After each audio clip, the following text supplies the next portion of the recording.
Hello, everyone, and welcome to the Coach Baseball Right podcast. I'm your host and founder of Coach Baseball Right, Steve Schlanger. Join us as we go inside, outside, and all around baseball, discussing how to coach baseball the right way. Hi, everybody.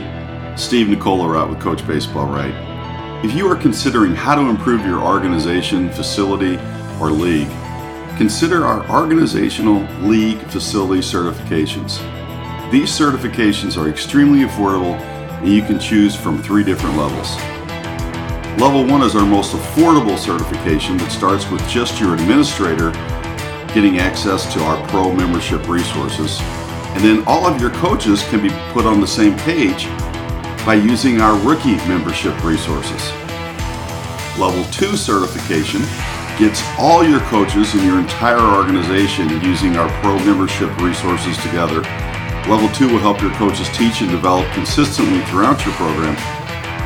And Level 3, everyone in your organization, all administrators, all coaches, all parents, all get on the same page with access to our pro membership. Level 3 will completely transform your baseball program. Plus, we'll provide year-long follow-up for support, strategies, and ideas to help you and your organization maximize and use these certifications. If you're asking how you can make a difference for your organization, league, or facility, consider these organizational certifications. Our guest for today's Coach Baseball Right podcast is Steve Schlanger, longtime broadcaster at NBC. Steve currently does play-by-play for a variety of sports on NBC and NBCSN, including hockey, basketball, cycling, speed skating, luge, figure skating, and freestyle skiing. Steve made his Olympic debut with NBC Sports at the 2012 Games in London, and he also worked the Olympic Games in 2018. He has been a play-by-play announcer for more than 30 different sports for various networks during his career. His broadcasting highlights include play-by-play for Major League Baseball, football for Fox Sports Net and the Big Ten Network, and hockey and basketball for CBS Sports Network. Sit back and enjoy our discussion with Steve Schlanger. Hi, everybody. We're here with Steve Schlanger, award-winning veteran broadcaster and one of the most versatile in the business. Steve, welcome to our Coach Baseball Right podcast. I'm glad to be here. Thanks for having me. Hey, Steve, our Coach Baseball Right program, it's all about helping organizations, coaches, and parents transform baseball experiences and developments. We started this podcast to allow our listeners to hear different perspectives on coaching baseball the right way. So with that being said, let's jump in and start our discussion. Hey, Steve, can you give our listeners just a little bit of info about your broadcasting duties? Well, I primarily work for NBC, and I do play-by-play for a lot of events for them throughout the year, most notably things like the Olympics every 2 years. I do college basketball, football, hockey. I do a lot of the Olympic-oriented sports outside of the Olympic Games themselves. A lot of World Cup alpine skiing. I'll do some beach volleyball, things like that get kind of peppered in throughout the year. And then I do some one-off shows for them as well. I did the studio hosting, this past year for the Ironman World Championships and things of that nature, within the NBC family. And then beyond that, I also do some events for ESPN and some other networks as well, in play-by-play, college basketball in particular. But those are, again, sort of one-offs. The majority of what I do is within the NBC Sports Network, and I also do some reporting and hosting, things like the Tour de France and some cycling as well. So that's kind of the full package for the most part. You stay very, very busy.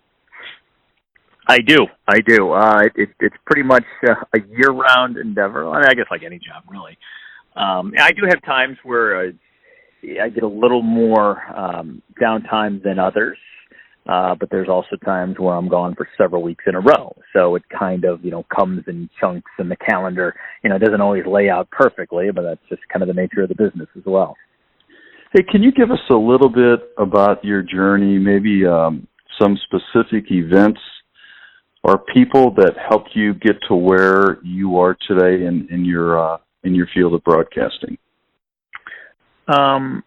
There, along the way, I would have to say, were a couple of people that, just were kind of mentors or just happen to connect me to the right people at the right time. And they, a few of them were names that, people wouldn't necessarily know. There's a producer by the name of Kent Gordis, who is in New York and is more of a cycling producer. And it's kind of a long story the way he and I connected, but he was the one that sort of set me on the path to winding up at NBC. And it was a combination of circumstances, but without him, I would never, probably have been in a position to land at NBC the way I did. So in a lot of ways, that connection and what he did, setting things up in the manner in which he did, is one of the biggest things that's ever happened. And there's another producer, once I got to NBC, who was also very influential for helping me navigate some of the channels, and was a big champion of mine, a guy named David Michaels, who is the brother of Al Michaels, who everybody knows is the play-by-play guy for Sunday Night Football and The Miracle on Ice and things of that nature. He's his brother, and he's been a producer at NBC for a long time. He's also been a big supporter of mine, and he was also one of the big influences. Early on, when I was still in high school at SLU, as a matter of fact, Bob Costas and I got to know each other. And, he sort of helped me, as I was getting into college and just starting out and, figuring things out along the way and, make some calls for me after I got out of college about getting those first jobs, and was also a great mentor in the early days as well. So, those are the few of the names I think that, played a rather significant part in me, getting on the path that I did to land where I am now. Can you tell our listeners a little bit about, you do a ton of broadcasting, so many different kinds of sports and activities. What was your background as a kid? I just played all kinds of different sports. I was probably the typical kid who, whatever sport was in season, that's my favorite sport at the time. That's what I was doing, out playing. And, soccer was always my favorite sport. Just that's the one that sort of I gravitated to early on, and it became my favorite. But I was playing hockey and baseball and basketball and, anything that, was in season or that my friends were playing, and, we were playing in the street. And, it was just one of those things where, growing up where I did, in the Shrewsbury area, I went to St. Michael's Grade School, and my group of friends there, we were essentially, friends from kindergarten through 8th grade before we went to high school, and we all lived within a radius of, probably 2 miles, so we could all ride our bikes to each other's houses and to parks, and, so we were always, at somebody's house, in their backyard, going to a park, playing football, doing whatever, and that, is just something that we were constantly doing. We weren't inside. I was never a big video game guy, even in, I guess, sort of the infancy of video games. When it was Atari and Space Invaders, you're back. You're dating yourself now. Oh, no, I know. I'm well aware. I have kids now that it's a whole completely different dimension in terms of, playing Fortnite while you're watching other people play on your iPad and things like that. But, back in that, I just never got into video games. I was always out playing, and even if I wasn't with my friends, I would go out and we had this brick wall out behind our house in our driveway, and I remember, I would take my baseball glove and I would take a tennis ball and I would throw it off the wall to practice my fielding, because there were these little grooves in the brick to where if I hit it just right, it would provide different sorts of hops. So I could get, in one way I could get like a sharp ground ball coming back to me. Or if I threw it a different way, I could get a high hop and then have to charge it and short hop it. And it would just give me practice on, different types of fielding that I would have to do. And I would just go out and do stuff like that on my own and, practice turning the pivot by throwing it up, catching it off of one wall, turning and throwing it to the other wall. And that was just basically sort of, my routine. Can you relate maybe how did playing sports, the ups and downs, the successes and failures, how did it help you get to where you are today as a broadcaster and even as a parent? Yeah, I mean, I think that for me personally, it just helped me understand that you do have the ups and downs, and you can't win them all. And even though I have always been so competitive, probably to a fault, I think I still am that way too. It's like, I mean, I hate to lose. I've never been a good loser. I think I've gotten better at it over the years as I've gotten older, but at the same time, one of the things that my business that I'm in really demands is perseverance, because there's a lot of times you get knocked down or things just don't go your way.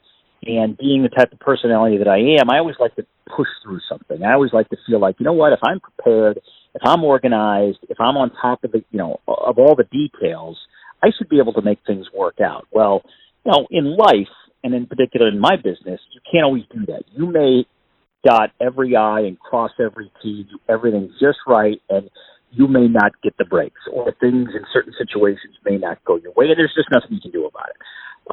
And in sports, sometimes, it's a lot of that way too, where, you can be prepared as an athlete or as a team, and you may focus on the right execution, fundamentals, and all the right things, and the score at the end may just not reflect everything that you're doing correctly. Because, you can control effort, you can control preparation, but a lot of times you can't control outcome. And I think that's one of the biggest lessons that I've learned, through sports, both playing and then working in the business of sports as well. You have seen some of the best athletes in the world perform on a world stage when you cover the Olympics. What similarities have you noticed when dealing with these kinds of athletes? I think some of the biggest is just the best of the best have that attention to detail and that focus and that commitment that sets them apart. And we're talking at that level, and a lot of people have that same commitment, but the finer details even they take it up even another level. And everything they do in their life is sort of is built around that. And, they've made certain sacrifices along the way, to get to where they are. And I think, it's a situation where, when I was growing up and playing sports, I had some ability, but, I was never one, I never really thought that I was going to be a professional athlete. And, I didn't always, think, okay, I got to be out training every day and doing this and watching my diet and all of that stuff. But when I see athletes at that level, every second of their day, they're mindful of how what they're doing is impacting, their performance and their focus, from what they're eating to how much they're sleeping to recovery. I mean, that's something I never thought about, when I was playing sports and growing up, is just the aspect of recovery and how from day to day, that is, almost as important as, the training you're doing for your sport itself. So it's the mindfulness of the comprehensive approach and that lifestyle has, and that's sort of an impact on your performance. And as an athlete, you may go out and, especially in these Olympic sports compared to like team sports where a game may be 2 or 3 hours in football, basketball, or whatever. And some of these Olympic sports, I mean, you're talking, the 100-meter dash, 10 seconds, or you're talking about a figure skating routine that lasts 2 minutes, or, a swimming race that could be 30 seconds. And you're training years upon years for these brief moments. And to have that dedication to every single day, spending all that time and staying so disciplined and so committed to all the little details, knowing that it's all going to come down to those few precious seconds of competition, that's some real commitment. Can you name one or two things that you've seen while broadcasting that have just blown you away? I mean, really, really impacted you? Events that I've been working and covering? Yeah. Mm-hmm. Yeah. I would say, well, let's see. Well, there's been good and bad. When I was at the Olympics in Sochi, I remember it wasn't an event that I was actually broadcasting, but I happened to go to because it was a rare off day. I went to the U.S.-Russia hockey game. And having been a kid when, the Miracle on Ice happened, it's always been a great memory for me. But to actually go to an Olympics and see the U.S. play Russia in hockey, and the fact that it was in Russia, and then it goes to the penalty shootout, and, TJ Oshie, went out there multiple times, and had several goals, and, to be in that arena was really a cool experience. I also went to the gold medal soccer game at the London Olympics when I was working there as well. And that was, that was Mexico against Brazil. And, just the pageantry and all of that was tremendous too. Some of the ones, I would say as far as, on-air broadcasting certain events, I did the Masters a few years ago, and, to be at Augusta National after watching it all these years and, to be part of the broadcast was really special. I had also, a few years prior to that, done the British Open at St. Andrews for ESPN, and that to see all the history and just to be calling the event, and you're calling Tiger Woods and Phil Mickelson and all these things, and you're calling the play-by-play as these guys are going along, and it's kind of a surreal experience because for all those years, you're watching this at these places with these athletes, and now you're actually one of the ones who's broadcasting it. Is very different, but very cool experience. But I would also say that, one of the most jarring experiences was I was calling a cycling race one time. And there's 3 grand tours every year in cycling, kind of like the Grand Slam in tennis or the majors in golf. Like there's 4 of those. Like there's 3 big cycling races: Tour of Italy, Tour de France, and Tour of Spain. I was calling the Tour of Italy one year, and a rider actually died during the race, crashed, hit a wall, and almost died on the spot. And we were on the air during this whole process. And it was one of those things where you never expect something like that to happen, and especially because you're calling sports. And so it was this very real, human, sort of life moment. And, it was a tragedy that was happened during a sporting event. So it was something that,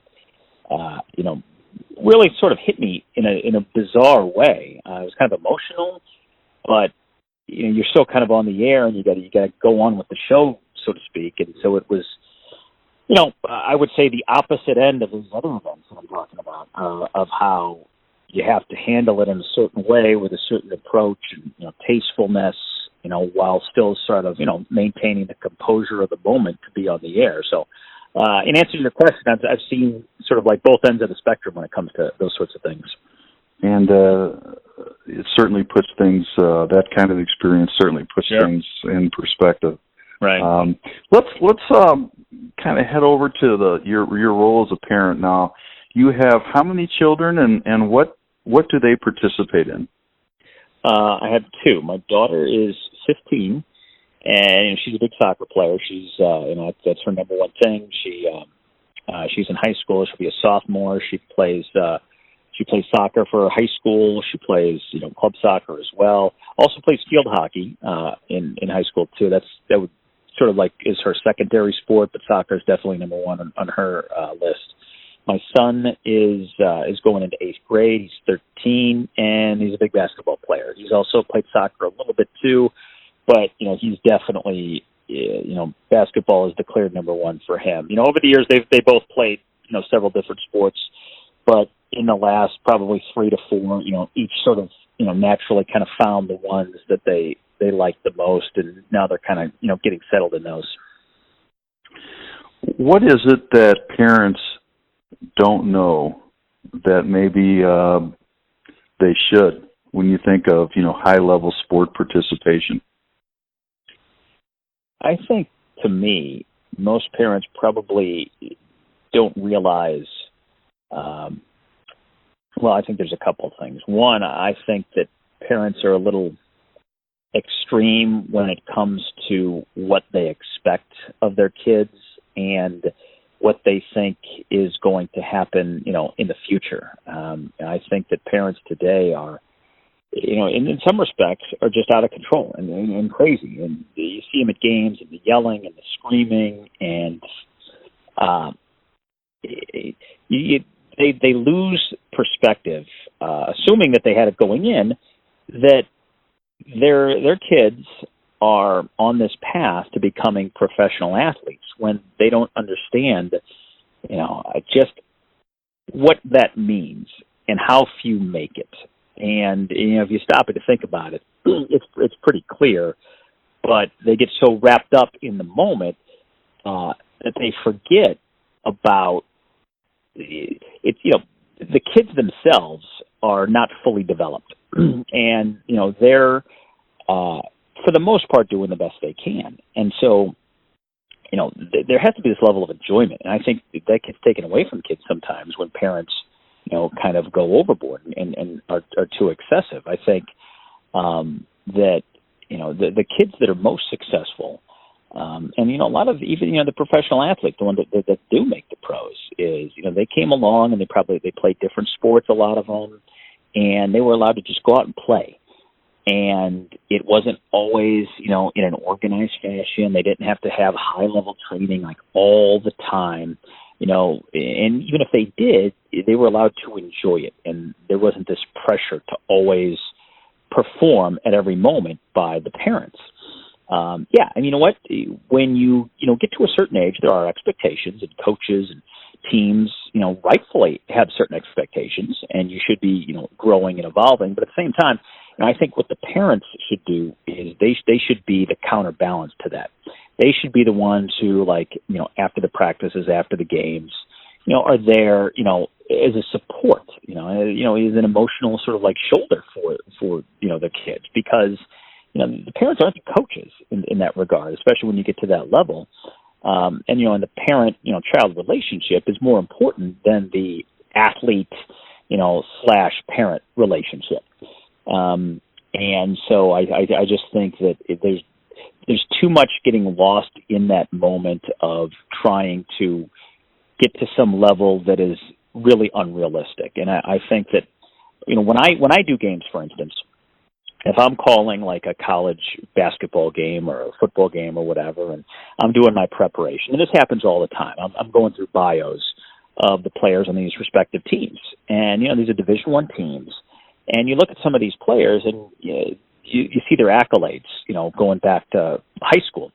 And you see that, Johnny so-and-so was the MVP, of not only his class, not only his school, but his entire district. Probably won a state MVP title. He was captain all 4 years. He, won a state title in 3 different sports in high school. Les was the high school's, all-time leading scorer and rebounder. And, oh, by the way, in this game that we're calling, he's coming off the bench. He's not even a starter. So when, I'm privileged with that information, I see that, and you think, wow.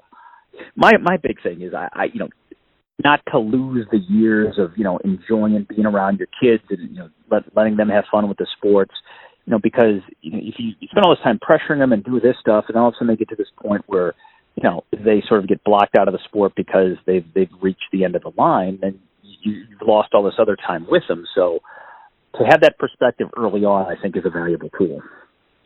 As a parent, what do you hope for when your kids participate? What do you want your kids to get out of their participation in sport? A couple things.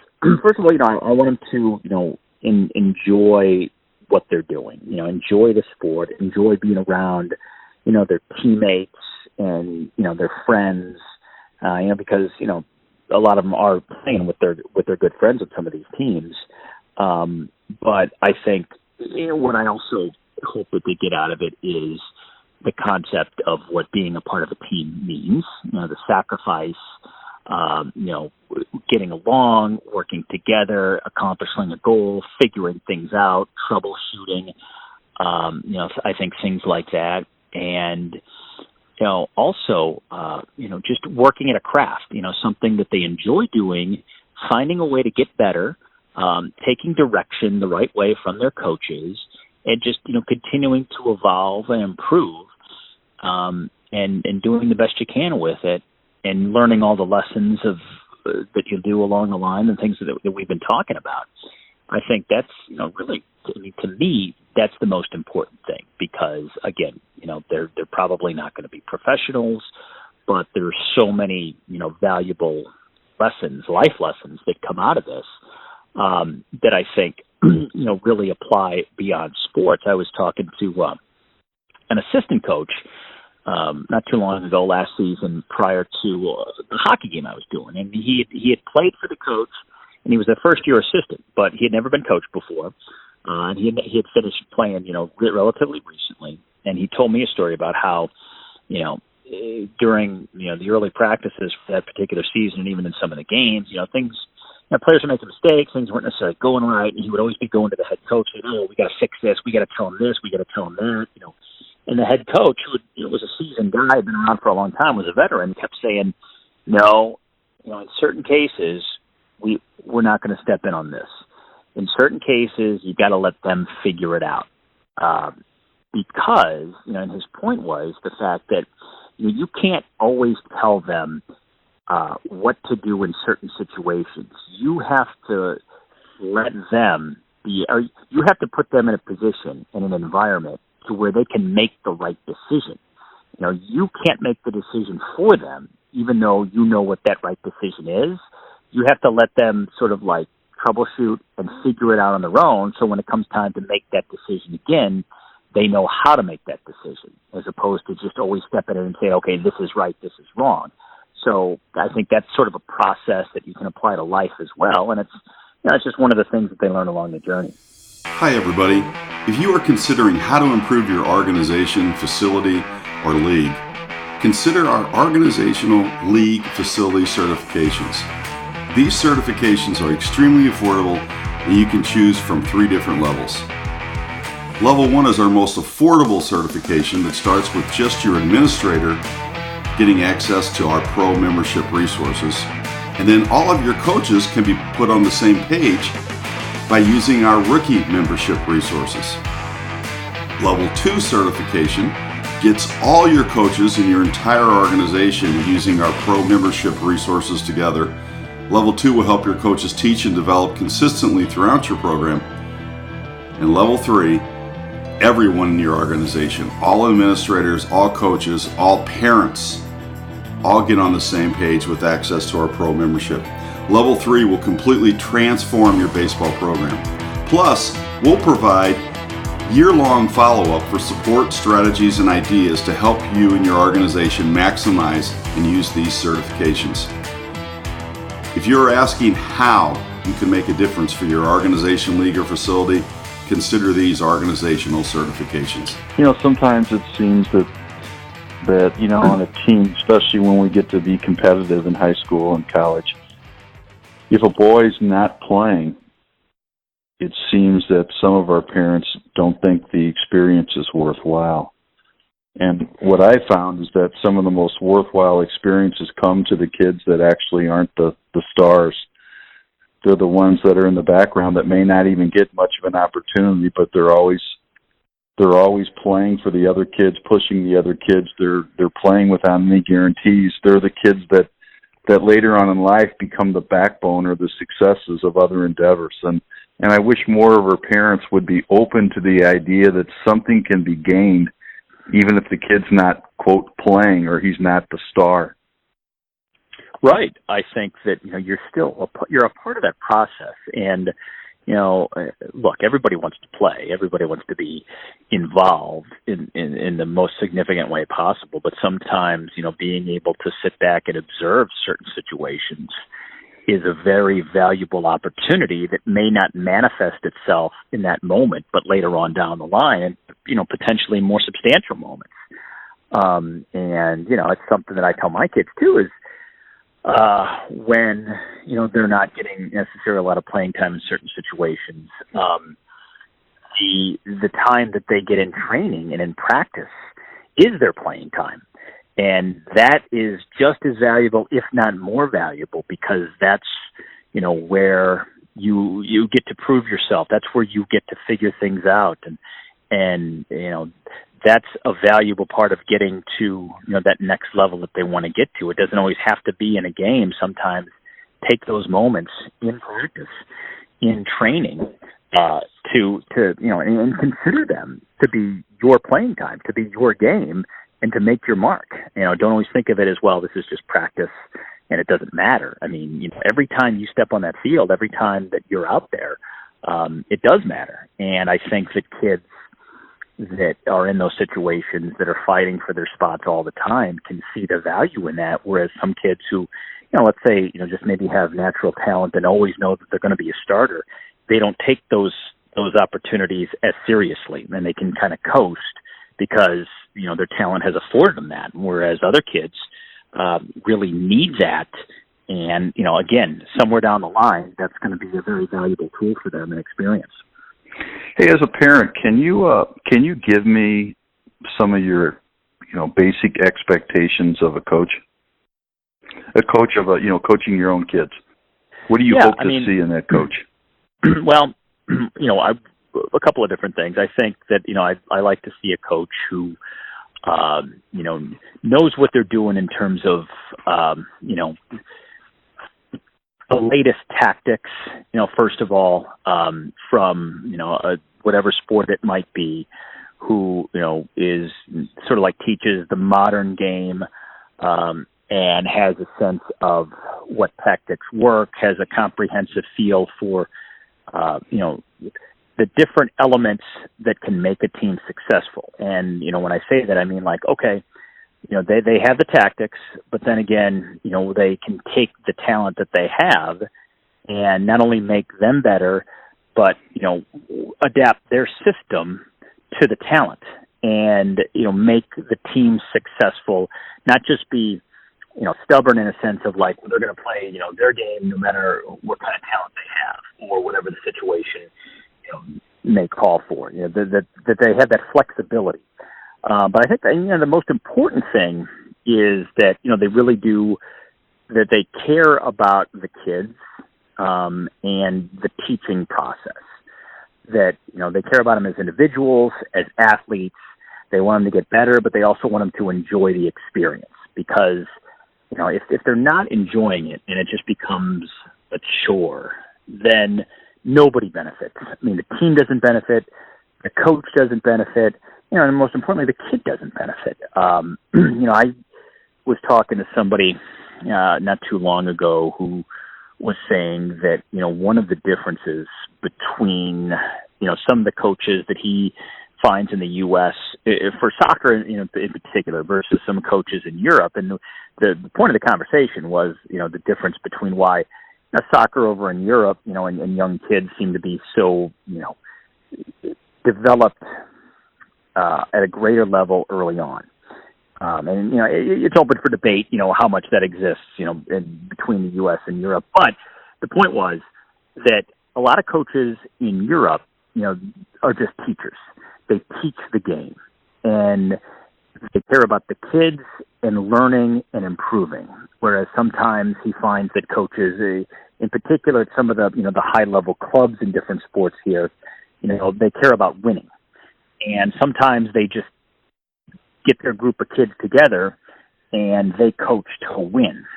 And yeah, I get that everybody wants to win.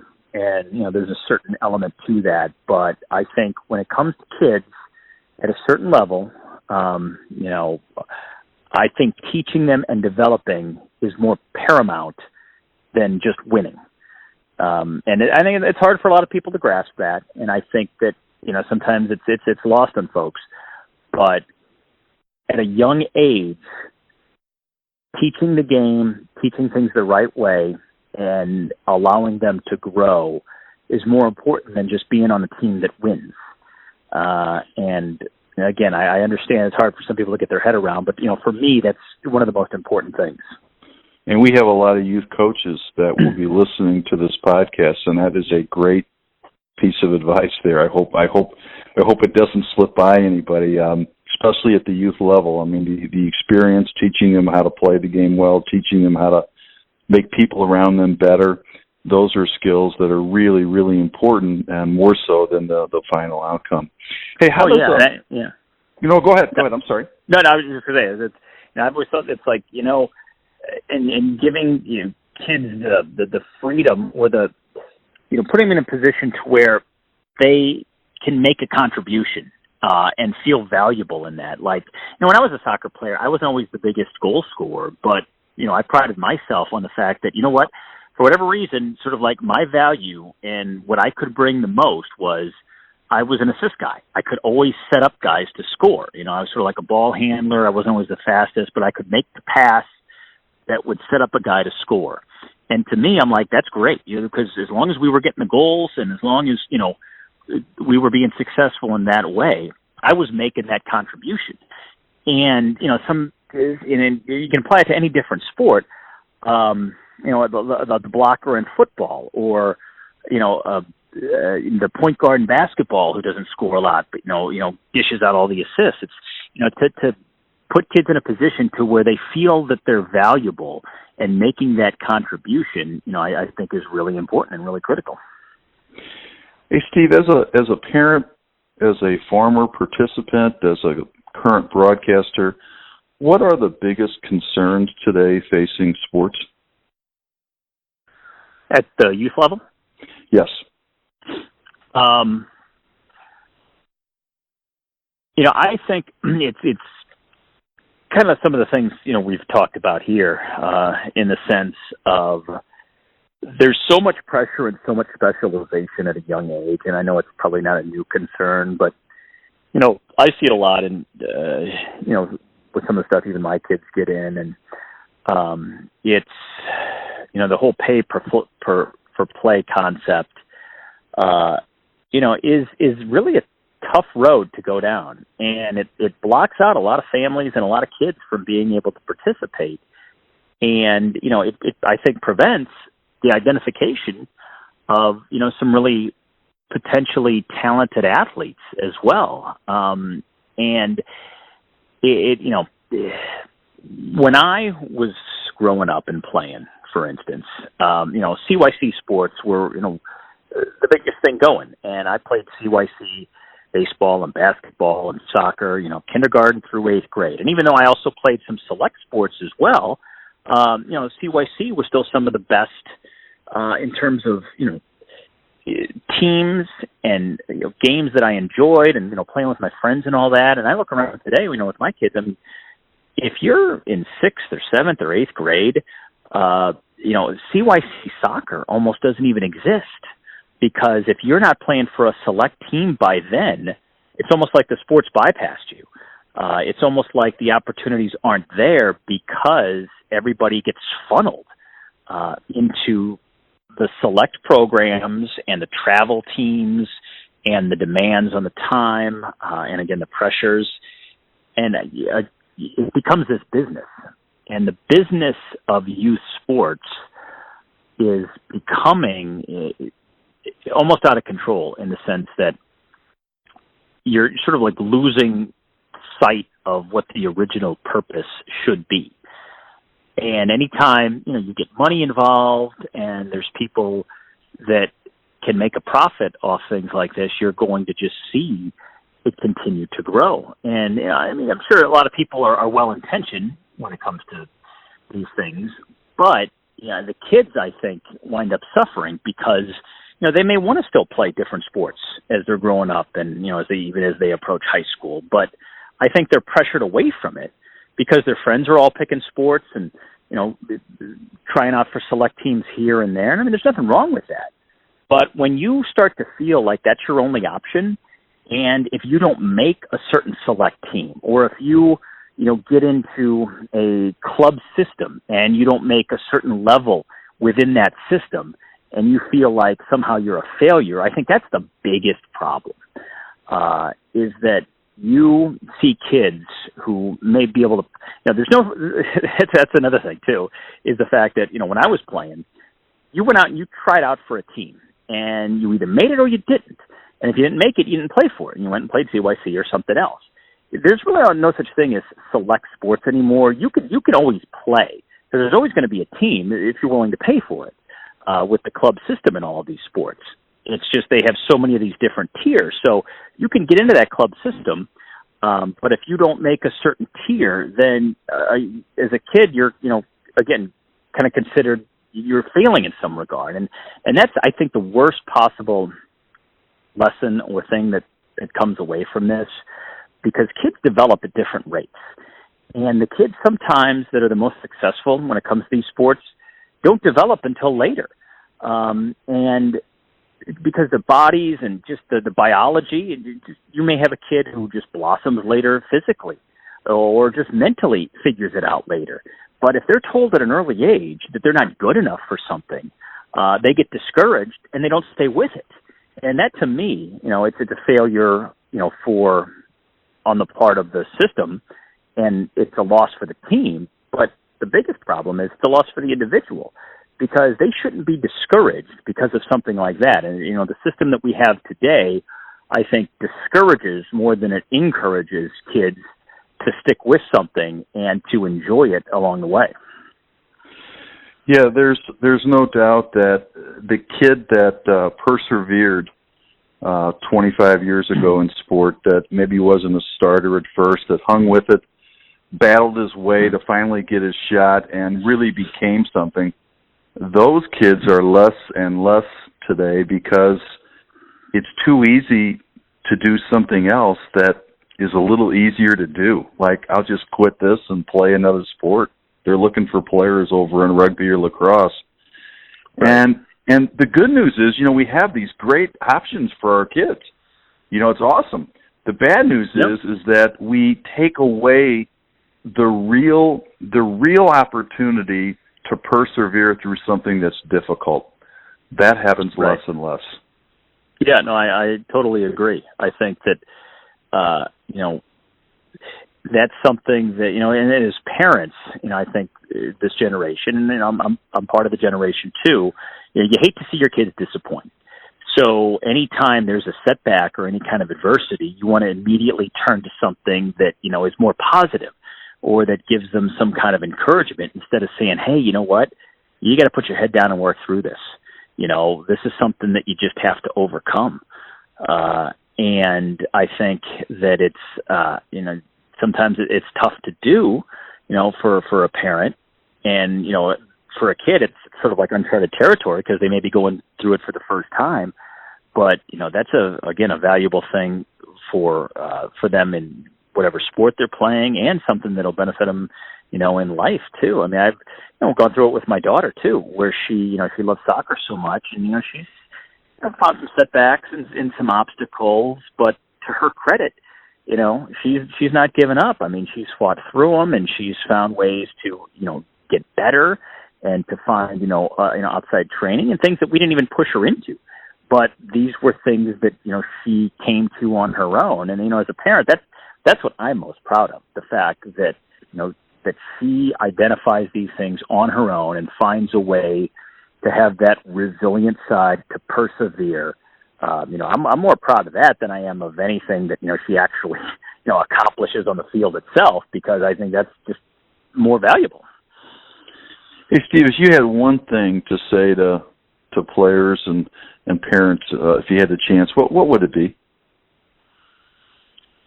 To just kind of back off a little, just to take it easy, and to not think that every moment is do or die. To have the big picture perspective, because if you look down the road, think about what's the most likely scenario, okay? And, what you want for your kids, and what you can do for them now to give them, the best chance for success, and to also maximize your time with them now. I mean, you always want it to be this situation where it's pressure all the time, and there's always a game that has to be won, or this goal that has to be accomplished. You have to find the balance between competitiveness, between, just being a parent, being supportive, giving your kids, the the best situation in order to succeed. But if they don't succeed, to still know that, doing your best and persevering is okay. And to control what you can control, and sometimes, let the outcome take care of itself. I know there's a lot of different things, but it's all really connected to the same approach, which is, I think, being a parent first and then a sport sort of parent second is probably, the best approach to take. And no matter what happens, whether your kid winds up in the NBA, whether they, never play sports beyond high school, if you think about it, it really doesn't matter, because you're always going to be their parent. There's going to be dad, their mom. That's never going to change.